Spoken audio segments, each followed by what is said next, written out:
major piece of Detroit's musical history is undergoing a massive restoration. The Bluebird Inn was the city's premier jazz club from the 1930s up into the 1950s. The African-American-owned venue hosted music legends such as Miles Davis and Detroit's own Donald Byrd.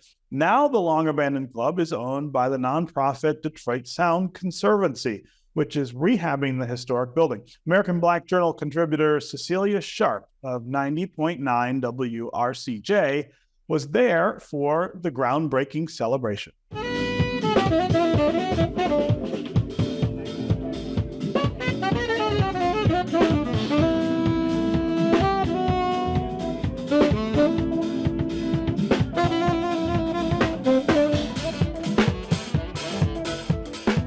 Right here was a Black-owned and operated bar and hearth that nurtured bebop jazz. Yep, indeed it did.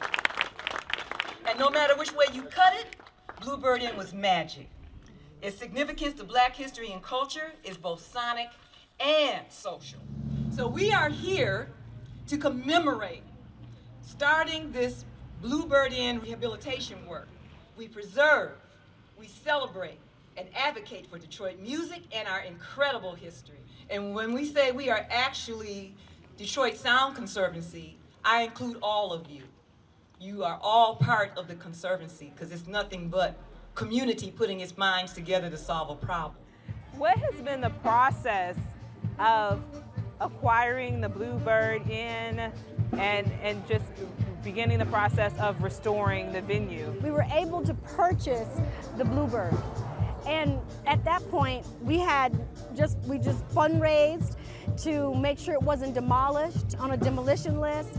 And then we got historic designation for it, so it could never be torn down in case our money came in slower than it was supposed to.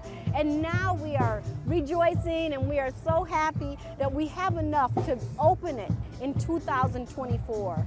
You're familiar with the Bluebird Inn and the history of it. What does it mean to you to have this renovation of the Bluebird Inn right here in your community? It means a lot because people are moving back into the neighborhood, and it's a good starting point to rejuvenate the area and maybe start up some other businesses right around the area that have been closed and moved out. I'm smelling the ribs, the chicken. Yes. You got some good stuff going. Absolutely. You're here to feed the people, the Yes. volunteers, and everyone that's here to celebrate the events. We have a meals program that we do. The Detroit Sound Conservancy has been our partner for about 6 years. And so my first barbecue here was in 2018 for Motor City Makeover when we cleaned out the building. And so we've established a pretty good rapport and a great partnership since. What are you looking forward to most about the Bluebird Inn opening in the next 18 months? I think just having somewhere else to be able to go to for live music and a hangout spot. I mean, we're here on Tireman, not too far from Motown, not too far from Submerge and everything else that's going on here on the boulevard. So I think to be in this neighborhood and have another spot in the neighborhood that people are so familiar with is just an amazing thing. So I can't wait till it opens. What does this day mean to you here at the Bluebird Inn?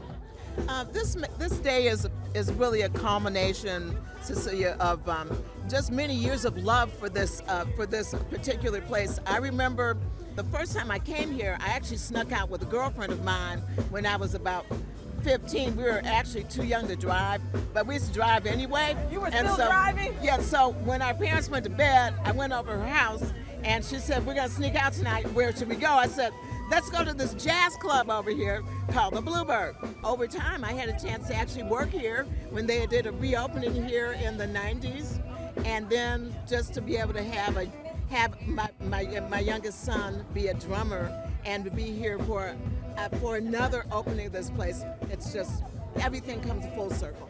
Knowing that you'll be able to play in the same place that your mom snuck off to first and then was able to come back and play and perform as a bassist, how does that feel? It feels, it's really indescribable, really, when you think about it.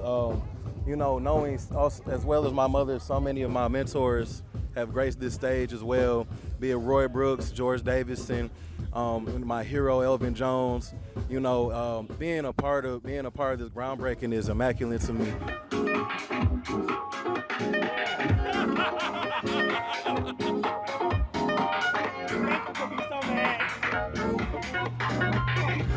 How has the Detroit music community nurtured you as a musician?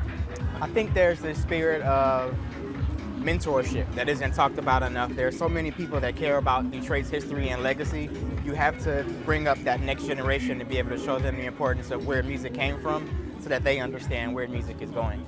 Being the next generation of jazz and continuing to carry the torch, what would you like to impart on the future of jazz? Wayne Shorter has a quote that really stuck with me when someone asked him what he thinks jazz is, and he said, jazz is like a bumblebee, and it pollinates every other form of music, and it tells them to stay creative, stay fresh, never stagnate, and that's my greatest hope. I am happy that Detroit Sound is dedicated to learning and education, because that piece of music is the part that translates to multiple generations. So thank you. We look forward to bringing this project to you in this neighborhood and seeing you all again next year when we will be doors open.